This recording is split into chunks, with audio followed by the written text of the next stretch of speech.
monsieur m'a dit que le blanc nous a caché quelque chose. Et curieux, je lui ai fait la question de savoir ce que le blanc nous a caché de si important. Et c'est là qu'il me faisait savoir que le blanc nous a caché la gestion du temps, surtout en matière de football. La gestion du temps, hein? Du temps. Le temps est le noyau qui définit l'issue de rencontre. C'est ça. Mesdames et messieurs, aujourd'hui, je crois que c'est la fin du Mondial 2026, les 16e de finale ont pris fin. Nous allons commencer avec les 8e de finale. Nous allons décrypter les matchs du passé, c'est-à-dire surtout hier, Égypte face à l'Australie, et Cap-Vert face à l'Argentine et puis la Colombie face au Ghana. Nous allons décrypter de toutes ces informations. Aujourd'hui sur le plateau, nous avons le grand expert, journaliste et analyste sportif, monsieur Delvossi Elias, qui est avec moi. Aujourd'hui, nous allons décrypter ces matchs passés-là pour voir la tendance et la performance des équipes africaines. C'est aujourd'hui ce qui est à l'œuvre, c'est ce qui est à ruine sur l'Oracle Foot. Donc aujourd'hui, monsieur Delvossi Elias, bonjour. Bonjour monsieur Gracien Madi. Bonjour à tous les férus du Coran. Alors, Égypte-Australie, quelles étaient vos intentions, les impressions après le match Cap-Vert, c'est une équipe de surprise durant ce mondial 2026. Quelles étaient vos impressions, vos sensations? Qu'est-ce que vous en pensez de l'équipe africaine aujourd'hui ils sont vraiment à un élan, ils se poursuivent très bien?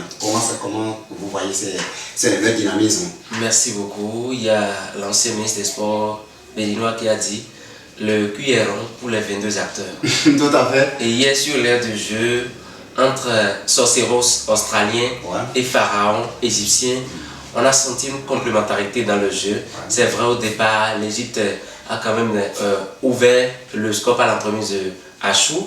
Après, il y a eu ce contre son camp là de Mohamed Hani qui a quand même donné l'avantage du score 1-1 aux Australiens. On a senti qu'au niveau des prolongations, des 15 minutes x 2, l'Égypte a fait feu de tout bois, a poussé pour au moins limiter les dégâts avant la fatidique séance des tirs au but. Cette étape que moi j'appelle souvent la fusillade. Tout à fait. C'est pas l'équipe. C'est Faya. C'est pas l'équipe flamboyante, c'est pas la meilleure formation qui se tire d'affaire. Allez me demander quelque chose sur le match Paraguay-Allemagne. Vous allez me dire que les Allemands ont beau pousser, les Allemands ont beau dominer, mais à cause du 1-1, l'Allemagne a été éliminée plus tard. Tout à fait. Et c'est une grande surprise, hein? Bien sûr. Bon, au niveau du football aujourd'hui, moi je ne vois plus beaucoup de choses comme surprise. Parce que les équipes que vous prenez comme outsiders se sont préparées. Ces équipes savent qu'elles n'ont pas ces stars de classe mondiale qu'il faut, mais peuvent jouer un bloc d'abord bas ou un bloc médian pour contenir le jeu de l'adversaire. Vous voyez un peu. Et hier, l'Australie face à l'Égypte, on a vu un football 50-50, ma foi. C'est vrai que quelque part, l'Égypte a commencé par pousser et donc l'envie était grandissante du côté égyptien. Et depuis des années déjà, c'est le football nord-africain qui s'étire d'affaires. Hier, les Égyptiens sont des joueurs maghrébins, vous voyez un peu. Tout à fait. Donc, ça montre une finesse dans le jeu. Et ce sont des pays qui optent pour des sélectionneurs locaux. Vous voyez un peu. Celui qui est à la tête de l'Égypte a été ancien international. Il y a le sens de la patrie. Voilà, il a été ancien international égyptien. C'est un jumeau. Oui. Oussem Assam. Voilà. Donc, il sait comment tenir l'équipe. Et le jeu de l'Égypte tourne autour du leader technique Mohamed Salah. Vous voyez un peu. Quand Salah se met dans la posture du détonateur, directement les jeunes joueurs qui sont à côté de lui essaient de l'aider dans sa tâche. C'est vrai qu'il faut la lecture du jeu avec lui. Hier, il a été en deçà de la performance qu'on le reconnaît. Du côté de l'Australie, on n'a pas une star patentée. On a un joueur comme Soutar qui essaie au moins de dynamiser sa formation dans le rôle de capitaine. Et Soutar, malheureusement, c'est celui-là même qui a tiré et envoyé dans l'air le premier tir. australiens. Vous voyez un peu donc entre Australiens et Égyptiens, tout a été décanté au niveau des tirs au but. Sinon, moi je voyais 50-50 où en réalité l'Égypte a scoré, mais l'Australie avait cette envie-là qu'il faut pour sortir. Maintenant, il y a une chose. L'Égypte est deuxième de son groupe. Tout à fait. L'Australie s'est classée parmi les meilleurs troisièmes. Donc, il y a ce sursaut d'orgueil là qu'on doit défendre quand vous êtes deuxième de votre groupe et que vous vous laissez facilement à un meilleur troisième. Là, vous perdez la faveur des pronostics. Donc, il y a ce sursaut là qui a fait que les Égyptiens hier se sont dit, ah voilà, on doit tout faire pour tenir notre rang. Donc, ils ne se sont pas contenus sur leur performance, non seulement ça, leur titre de meilleur deuxième ou bien de deuxième, de leur rang de deuxième.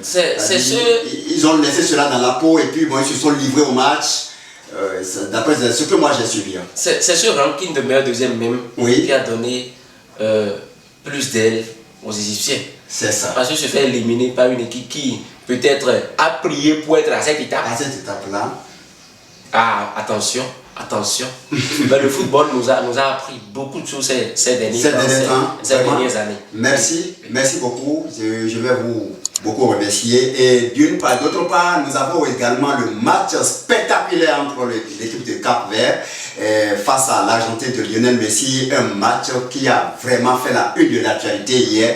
Parce que bon, on ne savait pas où finir, comment ça va finir. On tendait même vers la prolongation, vers les tirs au but, mais c'est-à-dire on dirait, mais qu'est-ce qui va se passer?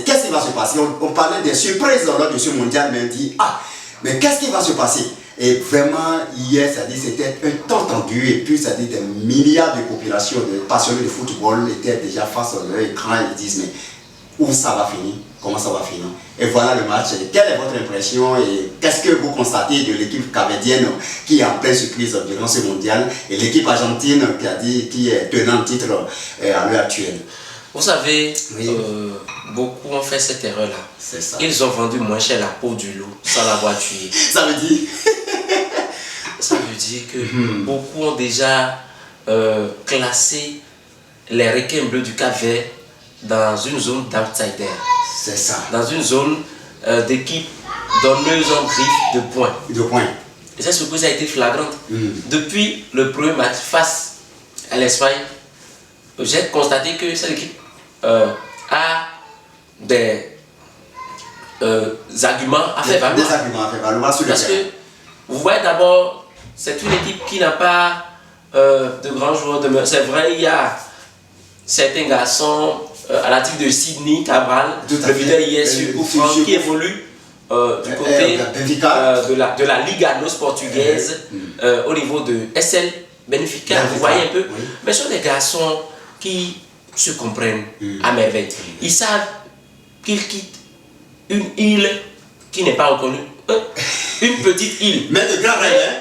Ensemble, ils peuvent faire beaucoup de choses. Hier, face à l'Argentine, je vais essayer de me pointer sur les systèmes de jeu. Ça ferait beaucoup plaisir. Lionel Scaloni a opté pour un 4-4-2, un losange. Un losange qui quand même fait compresser le jeu de l'adversaire. Vous allez voir, pour la récupération haute, il a positionné Lautaro Martinez et Thiago Almada. On est d'accord pour la haute récupération.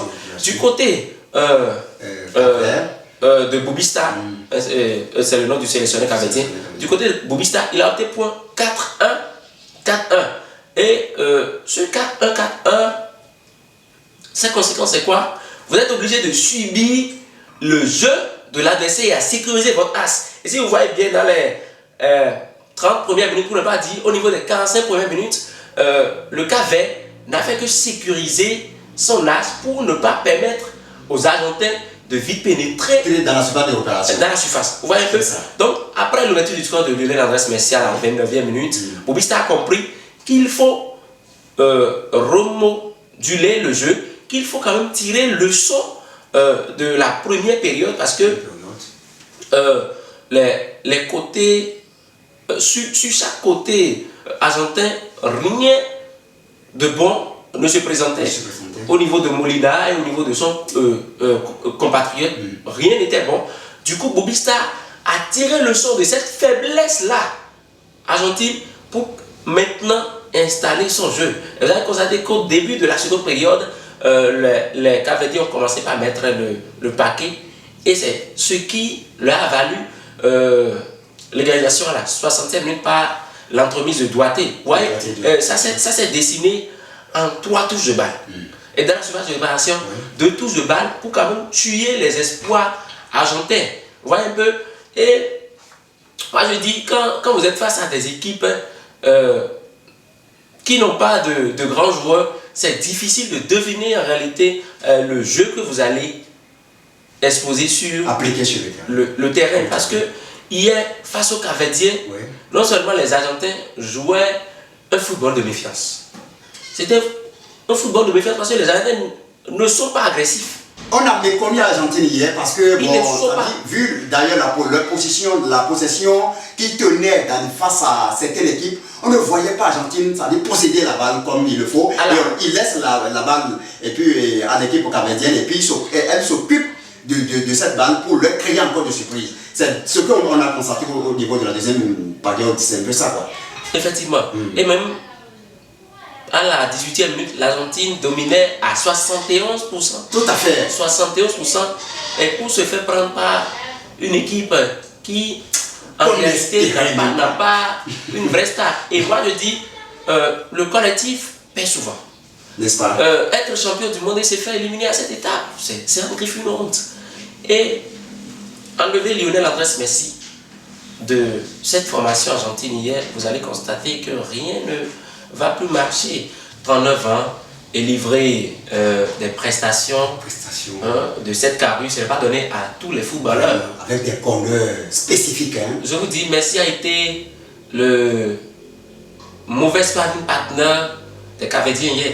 S'il n'y avait pas Lionel Messi dans le jeu, je peux dire que l'Argentine sera facilement éliminée. Aurait été déjà éliminé. Mais Messi étant patriote, bon teint, il a su défendre avec ses talents l'Argentine hier. Donc Lionel Scaloni, c'est un grand coach, celui qui a au moins gagné 2 Copas, une Coupe du Monde, n'est plus quelqu'un à minimiser.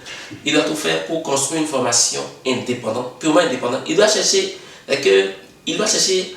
le remplaçant, le potentiel remplaçant de Lionel Messi. C'est vrai que ce sera difficile. Et si difficulté il y aurait, il pouvait toutefois composer sur une équipe compacte. Tout à fait. Quitte à permettre à chaque joueur d'être au moins à 5% de son partenaire pour qu'ensemble puisse former 5%. Et le tout donnera facilement 100%. Et hier, moi, j'ai déploré quelque chose dans le jeu argentin. C'est ça qui est. Au niveau de la récupération, je n'ai pas senti cette volonté de Thiago Almada d'aller de l'avant, de faire face au jeu. C'est vrai, Lautaro Martinez, beaucoup diront qu'il a été passeur décisif sur le but de Messi à la 29e minute. Mais Lautaro, ce n'est pas Lautaro qu'on voit à l'Inter Milan en sélection nationale depuis des temps. Il est à la traîne. Vous voyez un peu. Moi, j'aurais préféré un certain Giuliano Simeone au niveau de Thiago Almada et positionner Giovanni Lo Celso dans le rôle d'un certain Lautaro Martinez. Vous voyez un peu. Mais bon, je ne suis pas dans le secret du coach argentin pour quand même parler ainsi.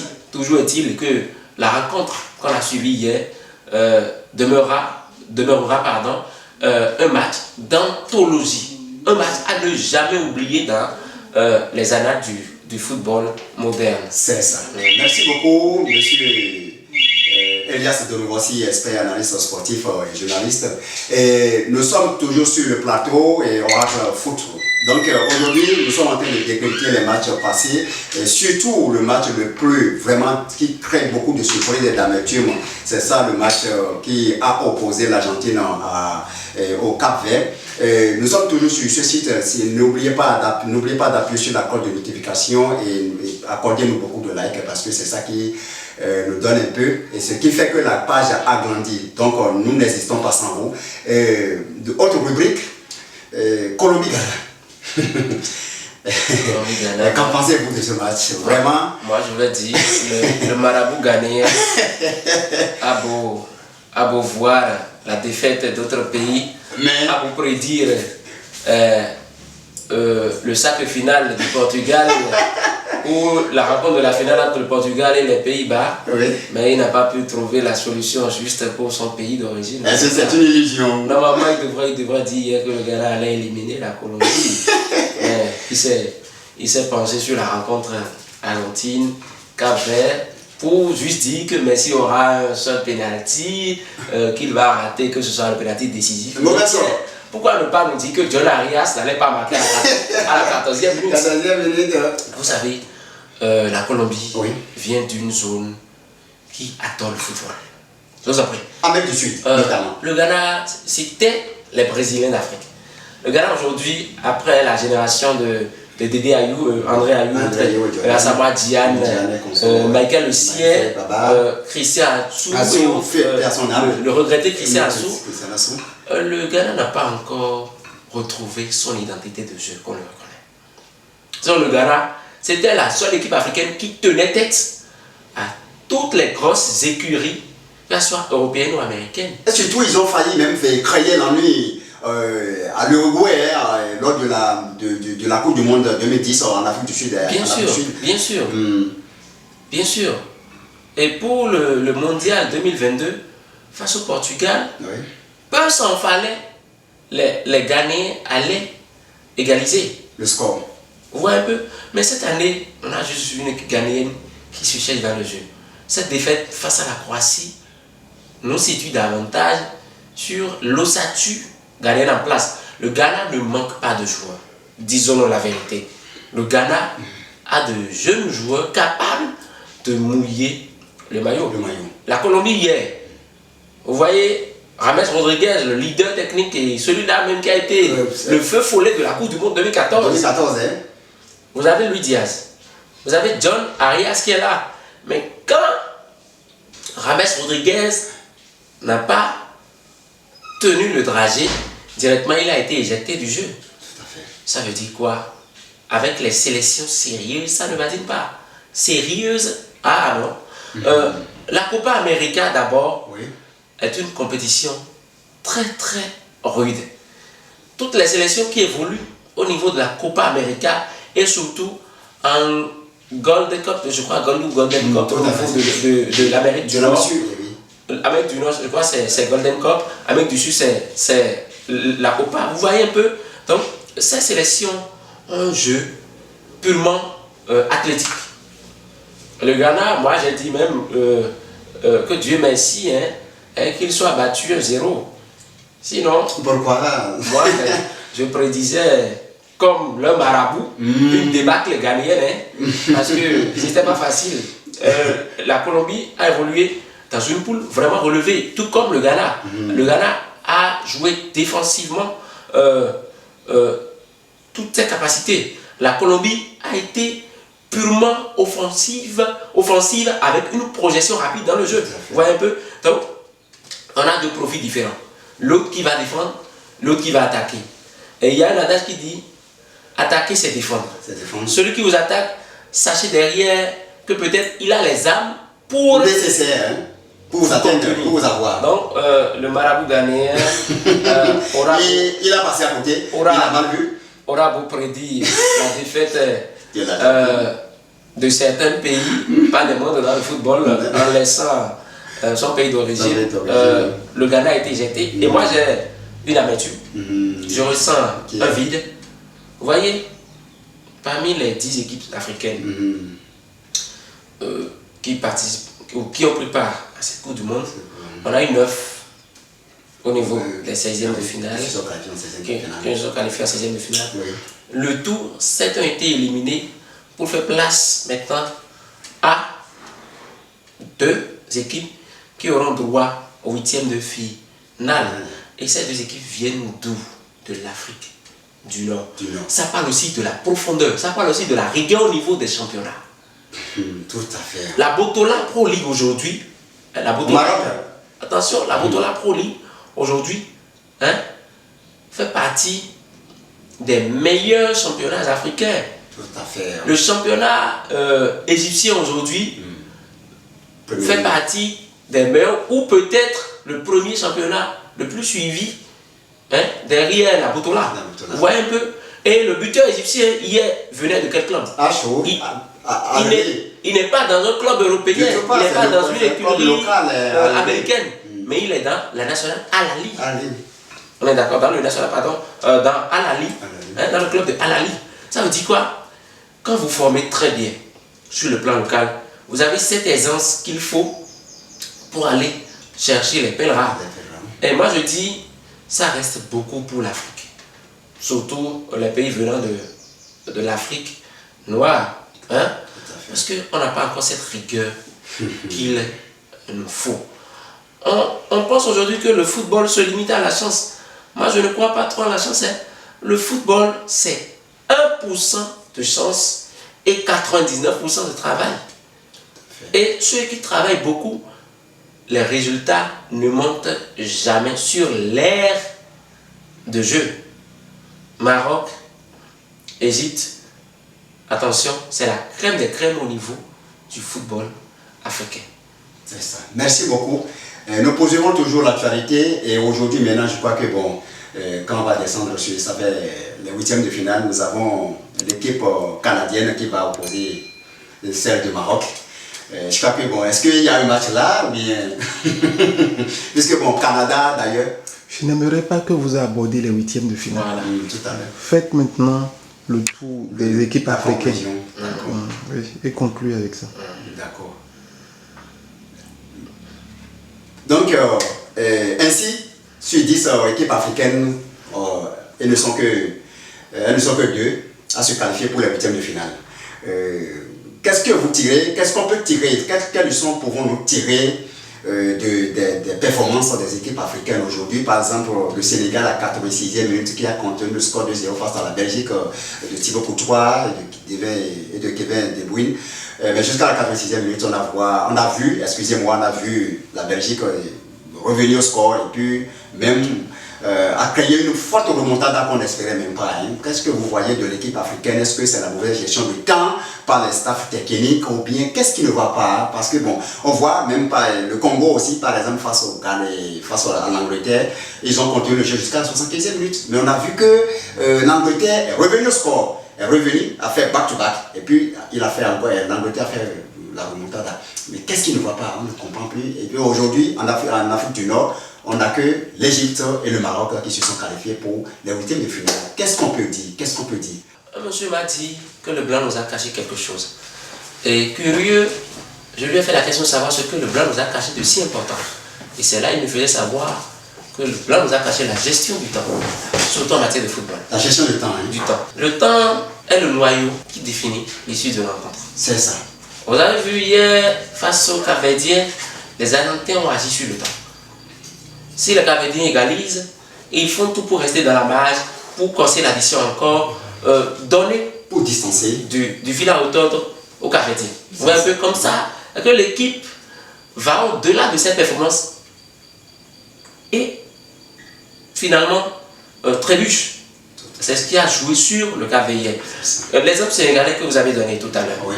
Le Sénégal face à la Belgique, oui.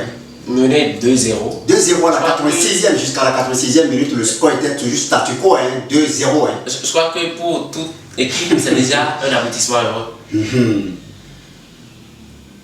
Le sélectionneur national n'a pas su gérer ces joueurs. Pape Thiaw, surtout, bon, excusez, on dit, bon, à l'interne, bon, je ne connais pas, hein, je ne comprends plus rien, mais dit qu'à l'interne, qui se posait quelque chose de l'argent, problème d'argent, qui n'a pas contrat jusque-là, c'est tout ça là qui pèse sur eux, ou bien, bon, on ne sait pas quoi. Il y a une étape importante où ne pas avoir contrat, ne pas avoir argent. Si moi je vous dis que Julian Nagelsmann, le coach allemand et la fédération allemande de football ont des problèmes, vous allez me dire non.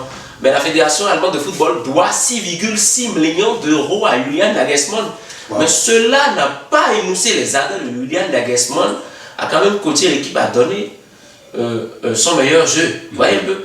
Donc, qu'il y ait un problème d'argent ou quoi, moi je dis, Pape Thiaw a mal géré son effectif.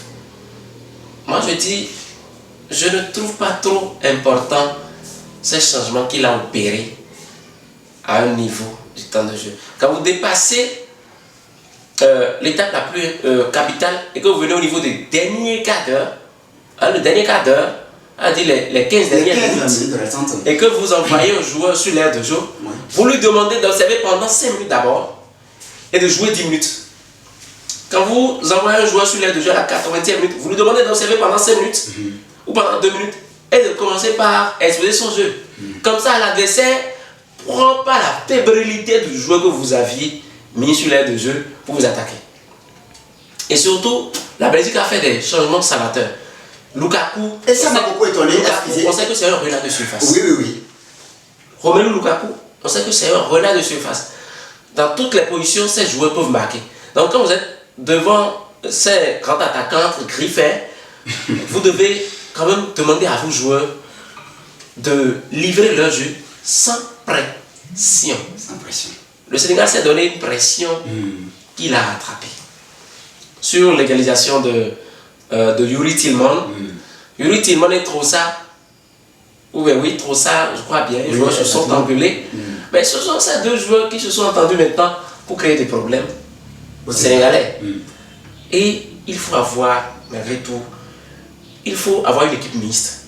Un tireur de coup franc patenté, un tireur de pénalty, un détonateur de jeu. Il faut responsabiliser chacun. Si vous avez ces joueurs dans votre équipe, vous êtes à l'aise. Le Cap-Vert a tous ses joueurs. Sa formation. Le Sénégal avait l'opportunité de revenir au score. Oui, le coup franc trouvé et vendangé. Si c'était quelqu'un... Moi, je me rappelle un événement, c'était lors d'une Coupe d'Afrique des Nations, la prestation d'un Sénégal que je découvrais avec les Sadio Mané, avec les Henri Saivet. Et ce jour-là, c'était Saivet qui avait marqué un coup franc. Saivet, il est où actuellement? Je ne l'ai plus revu. Donc, les équipes africaines manquent cruellement de répondants. Je suis heureux aujourd'hui de voir 10 participants africains, c'est vrai, tombés, excepté la Tunisie qui n'a rien démontré, qui n'a même pas eu la rage de vaincre les 9 équipes. Hein? La Tunisie a déçu. Les 9 autres pays ont quand même montré du jeu. Ils ont joué à leur football. Vous voyez un peu? Ce que moi je vais demander, c'est quoi? C'est d'aller à l'école du blanc. C'est de toujours dire... L'école africaine ne donne pas ou bien n'est pas rentable.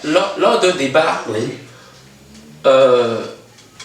il y a une station de football qui m'a dit, vous savez, j'aurais préféré qu'on laisse le soin aux sélectionneurs locaux qualifier les pays et qu'on fasse appel aux blancs. N'est-ce pas? Pour la technique, pour baser le jeu sur la technique. Pour qu'ils puissent faire asseoir leur expertise. Mais les sélections qui se sont qualifiées se sont remises aux sélectionneurs locaux. Le Maroc, c'est un local. L'Égypte, c'est un local. Au niveau du Cap-Vert, c'est un local, c'est le Vista. Donc, tout n'est pas mauvais. Il faut juste du sérieux. Il faut pas du sérieux aussi il faut pas du sérieux dans nos championnats. Surtout parce que nos championnats aujourd'hui produisent beaucoup de joueurs. Vous allez au Sénégal, le Sénégal a au moins 200 de formations patentées. Il y a Génération Foot et il y a Diamas. Vous voyez un peu? Il faut demander à tous nos clubs d'avoir des centres de formation. Vous allez voir que le football africain va nettement s'améliorer. Le football africain a de beaux jours devant lui. Et moi, je suis déjà ravi de voir ses prestations. On ne sent pas que ce sont les équipes africaines qui jouent, mais on sent que le football moderne est en train de faire asseoir ses exigences à toutes les nations. Et aujourd'hui, l'Afrique est partie pour avoir de beaux jours devant elle. Merci beaucoup, monsieur Elias Abdounoboissi, expert analyste sportif. Je vous remercie beaucoup. Nous sommes toujours sur l'Oracle Foot et c'est la fin de notre émission. N'oubliez pas d'appuyer sur la cloche de notification et accorder beaucoup de likes parce que la page ne s'agrandit pas sans vous. Merci, à tout à l'heure. Bye.